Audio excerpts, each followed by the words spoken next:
Hey guys, Rise here from SC2GG.com, and I'm back with another commentary, and a whole set of commentaries for that matter. This is going to be MSL Group E, and another very exciting group if you ask me. I'm actually going to be commentating this because most of the other commentators aren't around. They're all at WCG, the World Cyber Games, and they're doing some live casting there, so you may want to catch that if you're not already aware of it. But anyway, we got a match here, Cal versus Stork. This is the first match of Group E. They're playing on Athena. It's a PvP match. If you know the players, you would know that. Stork, red Protoss, and Cal is a yellow Protoss. And should be a fun match. Also in the group, you'll find C and Hero. And while I'm not too confident that Hero will make it out of the group, the other three are very close to being top tier players. I say very close because arguably C is not. He has beaten many top tier players, and I don't care who argues this, I do not think he's top tier himself, purely because he chokes constantly, and a top tier player does not choke that much. That said, he is a good player. He should put up a good fight, and he's very possibly going to make it out of this round as well, because it's still a little early for him to choke. He'll usually wait till at least the next round. So it should be an exciting match. Also, he's starting off against Hero, who I think is the worst of the group. And by worst, I mean not the best. I don't know how to say it nicely. He's still a good pro. He made it to the MSL. So, I mean, it can't be that bad. But I do think he's going to have the toughest time getting out of the group and onto the next round. That said, particularly, I'm looking forward to seeing if Stork can make it. I'll try not to be too, you know, what do you call that?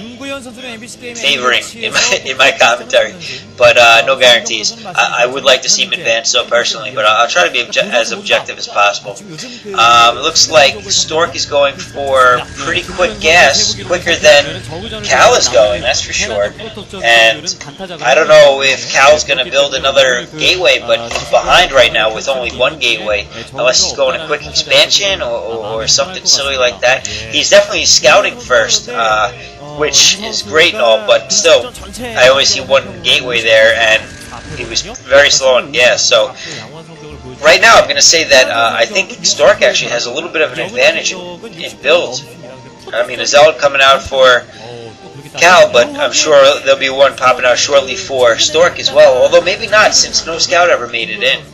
Or it took a very long time, but he is going to see that Zealot coming now, and I think by the time the Zealot gets there, he'll have a Dragoon just about ready to pop. And now he's seeing the late Cybernetic score going up for Cal. He does have a Zealot there, so really Cal's Zealot is going to be pretty ineffective, and a Manor Pylon from Cal locking in one probe and kind of blocking off a Mineral Patch, but not really if you think about it, because that Mineral Patch is basically oh, and it looks like he's going to catch two probes in that Manor Pylon, which is lame, but honestly, I do it, so it can't be that bad.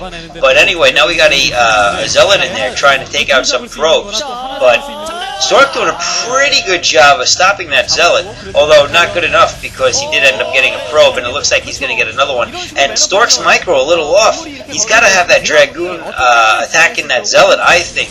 And if anything, the Zealot attacking the Pylon. But he's got it all backwards here, and right now, if you ask me, he's basically, well, he was wasting time, and now he's got full focus on that Pylon over there, so hopefully he'll get something out of it. Looks like range is being upgraded in the meantime for Cal. I don't know if it's being upgraded for Stork because I was busy watching the little micro battle going on there. Stork, on the other hand, not putting down a Manor Pylon, just being a polite little probe scout, but he's going to lose that probe to the Dragoon getting locked in behind the minerals with the Cybernetic score. It looks like range is going down for Stork, as well as a robotics facility, and Cal and Stork, I guess, right now, fairly even. I thought Cal might have been a little bit behind, and he probably is a little bit behind gas-wise, but at this point, it's probably negligible, considering they both only have one and now a second gateway going up. And I think it looks like Cal has a second one going up as well. Two Dragoons and a Zealot, the same for Stork,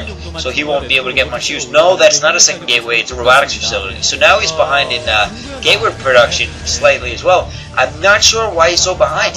Something must have happened where to cause him to go off macro or whatever you want to call it.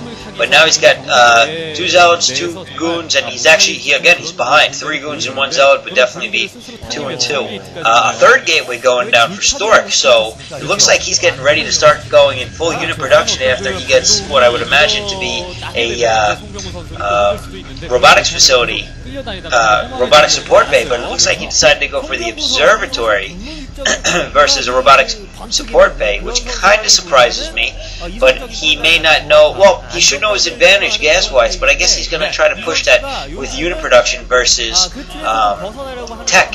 Whereas Cal is doing the same thing right now, and I don't see a robotics support facility either for him. Support bay, whatever you want to call it, I don't care. And a shuttle coming out, so, although, again, I'm really waiting to see I hate saying that word, I'm starting to mess it up, a robotics support bay, but I haven't seen it yet. So, Stork being on his micro, though, and taking out that scouting probe, but there is a shuttle out already for Cal as well. And again, this can only contain units that are not Reavers or Templar or anything like that at the moment. And it looks like Stork may be ready to push forward. And there we finally see the robotic support bay. Took long enough. I finally said it right. And one for Cal as well. So both going for a Reaver build. Obviously with the shuttles it was to be expected. But again, I was surprised to see it take so long for him to get it up. Now, generally when you build one, you wait until you're halfway through building your first shuttle to build it. And then if you do that, by the time the shuttle is done building, the robotics support bay will also finish building just in time for you to make a Reaver with pretty much no delay. But it looked like both of them were a little slow on that. Maybe they just didn't catch it while they were building the shuttle, and I didn't see it in time. But it looked like they were both a little late, although at this point it doesn't matter because they're both even. And I think that Cal is kind of caught up on production. And now we see that observer going in and seeing the Reaver. Ooh, so he's going to be prepared for that. But it looks like, yeah, Stork definitely sees that observer floating around, and he was about to go kill it, but instead it looks like he's going to try to push forward this advantage before Cal can really react to it. But Cal doesn't have to react to it because it's a mirror build. So right now Cal's all set.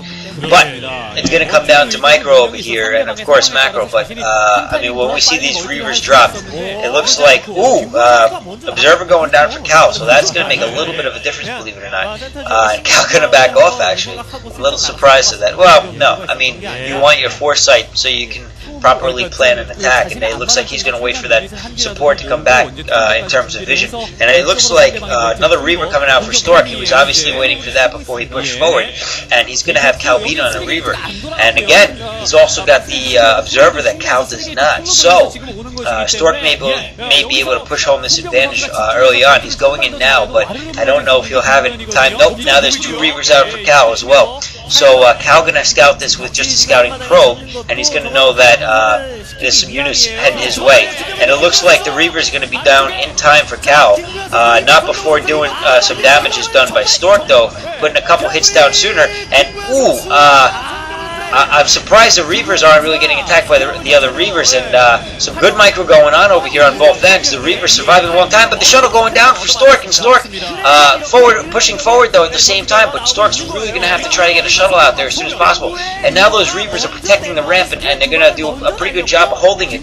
But Stork has the observer, so he's going to be able to see up the ramp if he wants to. And stop moving back! That he almost lost the Reaver due to his other units running backwards. And Stork taking out a Reaver, but unfortunately losing one of his own. However, arguably worth it. Yes, taking out another Reaver, and now Cal is being forced back into his base. And again, with the observer there, the Reavers are going to be able to shoot right up the ramp, so Cal's not really going to be effectively able to block that ramp. And now Stork is able to freely expand while pushing forward, but he loses his Reaver, and he's able to see exactly how many units Cal has, though. So he's going to push forward, and now if he can get in there and get that Reaver sooner rather than later, and get it before the goons pop out